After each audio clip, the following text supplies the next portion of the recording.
Hello, everyone. Welcome back to The Lion, the Witch, and the Wardrobe. Today is chapter 14, and we only have chapters 14, 15, 16, and 17, and then we're done with this book. That's crazy.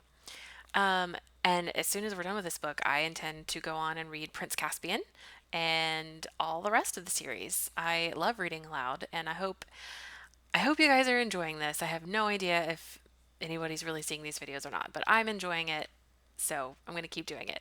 And if I think of any non-Narnia books to read that I happen to have on my shelf, I will be happy to read those too. I want to keep reading. I think it's really fun.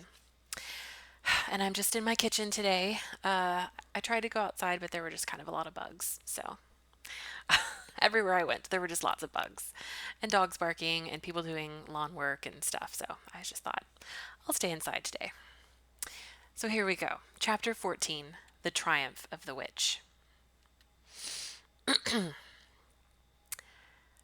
As soon as the witch had gone, Aslan said, "We must move from this place at once. It will be wanted for other purposes. We shall encamp tonight at the fords of Baruna." Of course, everyone was dying to ask him how he had arranged matters with the witch, but his face was stern, and everyone's ears were still ringing with the sound of his roar, and so nobody dared. After a meal which was taken in the open air on the hilltop, for the sun had got strong by now and dried the grass, they were busy for a while taking the pavilion down and packing things up. Before 2 o'clock they were on the march and set off in a northeasterly direction, walking at an easy pace, for they had not far to go. During the first part of the journey, Aslan explained to Peter his plan of campaign. "As soon as she has finished her business in these parts," he said, "the witch and her crew will almost certainly fall back to her house and prepare for a siege. You may or may not be able to cut her off and prevent her from reaching it." He then went on to outline two plans of battle, one for fighting the witch and her people in the wood, and another for assaulting her castle.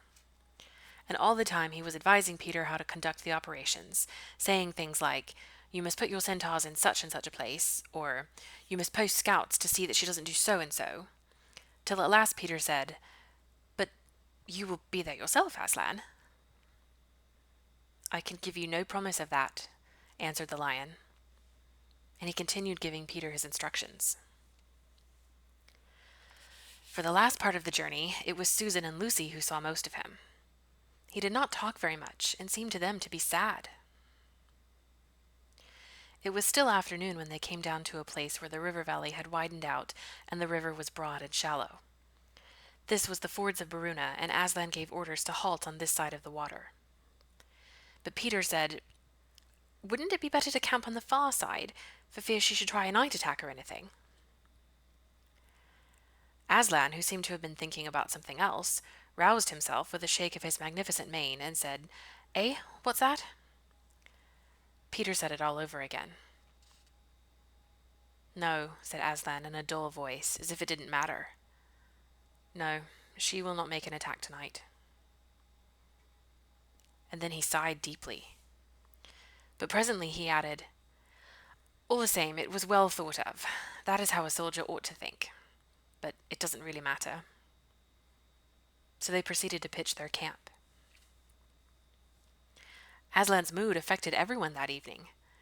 Peter was feeling uncomfortable too at the idea of fighting the battle on his own. The news that Aslan might not be there had come as a great shock to him. Supper that evening was a quiet meal. Everyone felt how different it had been last night or even that morning. It was as if the good times, having just begun, were already drawing to their end. This feeling affected Susan so much that she couldn't get to sleep when she went to bed. And after she had lain counting sheep and turning over and over, she heard Lucy give a long sigh and turn over just beside her in the darkness. "Can't you get to sleep either?" said Susan. "No," said Lucy. "I thought you were asleep." "I say, Susan." "What?" "I've a most horrible feeling, as if something were hanging over us." "Have you? Because, as a matter of fact, so have I." "Something about Aslan," said Lucy. "Either some dreadful thing is going to happen to him, or some dreadful thing that he's going to do." There's been something wrong with him all afternoon, said Susan. Lucy, what was that he said about not being with us at the battle?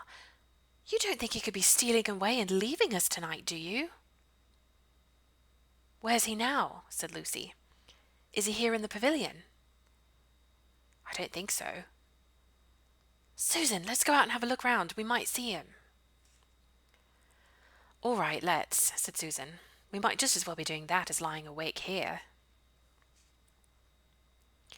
Very quietly, the two girls groped their way among the other sleepers and crept out of the tent. The moonlight was bright, and everything was quite still except for the noise of the river chattering over the stones. Then Susan suddenly caught Lucy's arm and said, "Look!"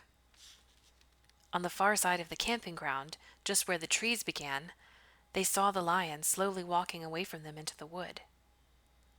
Without a word, they both followed him.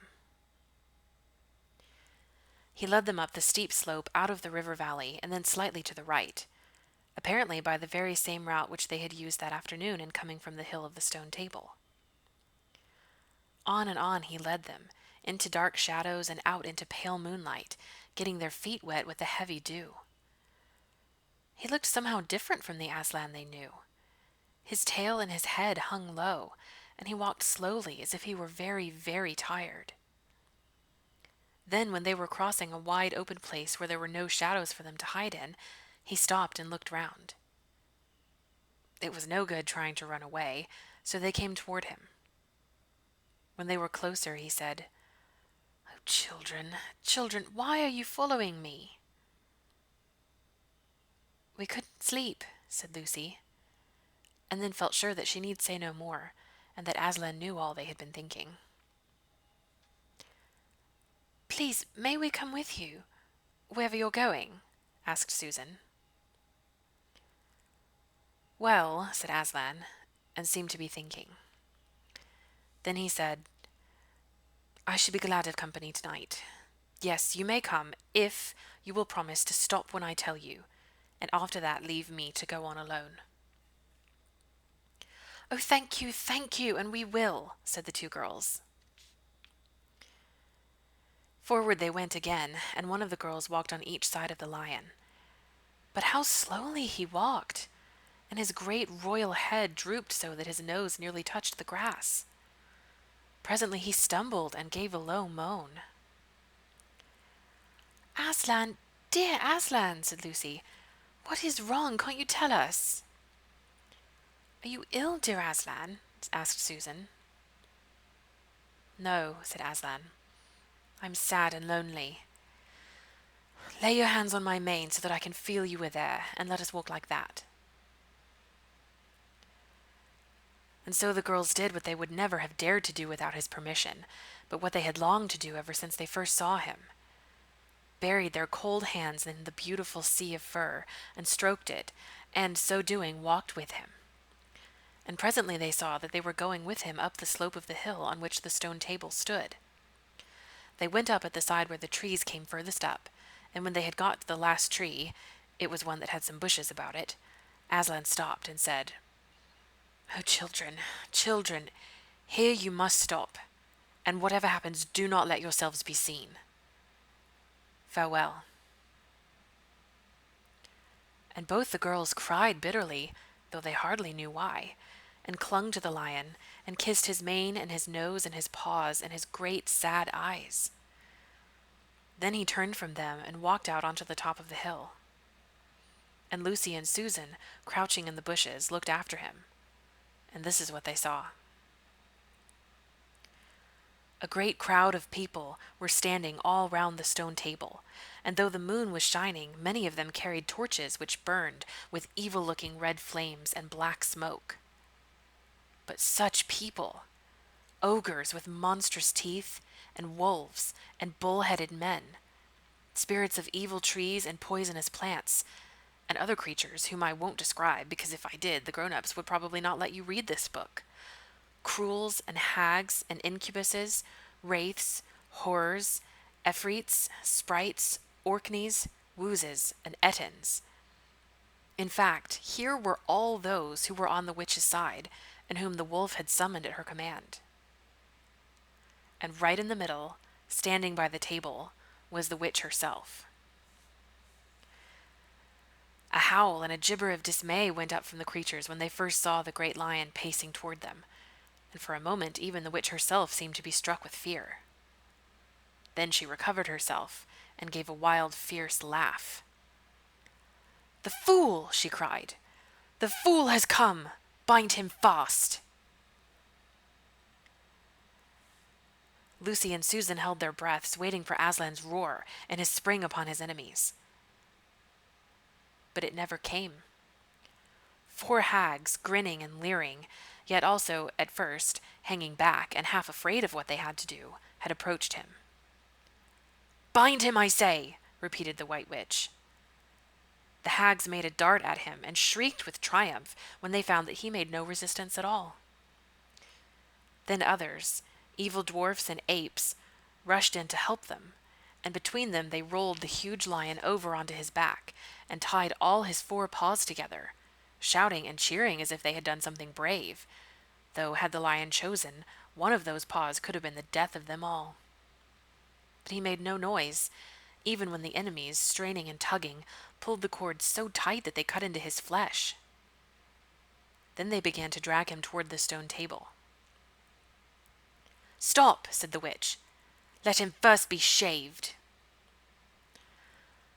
Another roar of mean laughter went up from her followers as an ogre with a pair of shears came forward and squatted down by Aslan's head. Snip, snip, snip went the shears, and masses of curling gold began to fall to the ground. Then the ogre stood back, and the children, watching from their hiding place, could see the face of Aslan looking all small and different without its mane. The enemies also saw the difference. "Well, he's only a great cat after all," cried one. "Is that what we were afraid of?" said another. And they surged round Aslan, jeering at him, saying things like, "Puss, puss, poor pussy," and "How many mice have you caught today, cat?" and "Would you like a saucer of milk, pussums?" "Oh, how can they?" said Lucy, tears streaming down her cheeks. "The brutes, the brutes!" For now that the first shock was over, the shorn face of Aslan looked to her braver and more beautiful and more patient than ever. "Muzzle him," said the witch. And even now, as they worked about his face putting on the muzzle, one bite from his jaws would have cost 2 or 3 of them their hands. But he never moved. And this seemed to enrage all that rabble. Everyone was at him now. Those who had been afraid to come near him even after he was bound began to find their courage, and for a few minutes the 2 girls could not even see him. So thickly was he surrounded by the whole crowd of creatures, kicking him, hitting him, spitting on him, jeering at him. At last the rabble had had enough of this. They began to drag the bound and muzzled lion to the stone table, some pulling and some pushing. He was so huge that even when they got him there, it took all their efforts to hoist him onto the surface of it. Then there was more tying and tightening of cords. "The cowards! The cowards!" sobbed Susan. "Are they still afraid of him even now?" When once Aslan had been tied, and tied so that he was really a mass of cords, on the flat stone, a hush fell on the crowd. 4 hags, holding 4 torches, stood at the corners of the table. The witch bared her arms as she had bared them the previous night when it had been Edmund instead of Aslan. Then she began to whet her knife. It looked to the children, when the gleam of the torchlight fell on it, as if the knife were made of stone, not of steel, and it was of a strange and evil shape. At last she drew near. She stood by Aslan's head. Her face was working and twitching with passion, but his looked up at the sky, still quiet, neither angry nor afraid, but a little sad. Then, just before she gave the blow, she stooped down and said in a quivering voice, "And now who is won? Fool, did you think that by all this you would save the human traitor? Now I will kill you instead of him as our pact was, and so the deep magic will be appeased. But when you are dead, what will prevent me from killing him as well? And who will take him out of my hand then?" understand that you have given me Narnia forever. You have lost your own life, and you have not saved his. In that knowledge, despair and die." The children did not see the actual moment of the killing. They couldn't bear to look and had covered their eyes. That's chapter 14. Chapter 15 is called Deeper Magic from Before the Dawn of Time, something I really think the witch ought to have known about before this chapter. But we'll see you then.